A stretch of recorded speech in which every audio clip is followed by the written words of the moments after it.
এখানে কমিক একটা ticket, but এখানে হচ্ছে স্ক্যানার করলে দুইটা টিকিট। এই যে রায়হান মিয়া একটা, জুই একটা, দুইটা টিকিট, বাট এখানে অঙ্কে লেখা একটা টিকিট। হ্যাঁ, এডিটিং টিকিট। হ্যাঁ, এডিটিং টিকিট দিয়ে আসছে, আবার নাম আইডি কিছুই মিল নেই।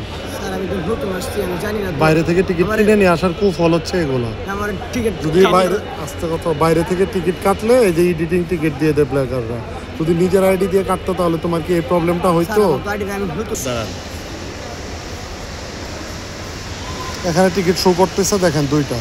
ও সে টিকিট ক্রয় করেছে হচ্ছে একটা, বাট এখানে স্ক্যান করলে শো করতেছে দুইটা টিকিট। এখানে ভাড়া দেখেন 260 টাকা, এখানে ভাড়া হচ্ছে 130 টাকা। 130 টাকা। আবার এখানে দেখেন প্যাসেঞ্জার দুইটা, হ্যাঁ, টিকিট একটা, প্যাসেঞ্জার দুইটা।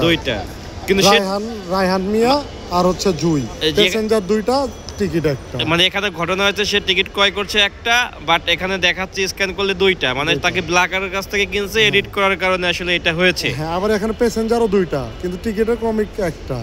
আচ্ছা, তার কাছ থেকে কাউন্টারে জোরে বলো। আমি ওই টিকিট আমি কিনে আনছি, আমি নতুন আসছি তো ঢাকা, আমি জানি না ভাই এটা যে এই সমস্যা, আমি কিনে লইছি। তুমি কোন জায়গা থেকে কিনেছো এটা? চৌরাস্তা থেকে। কোন চৌরাস্তা? কিশোরগঞ্জ চৌরাস্তা থেকে কিনেছো? জি।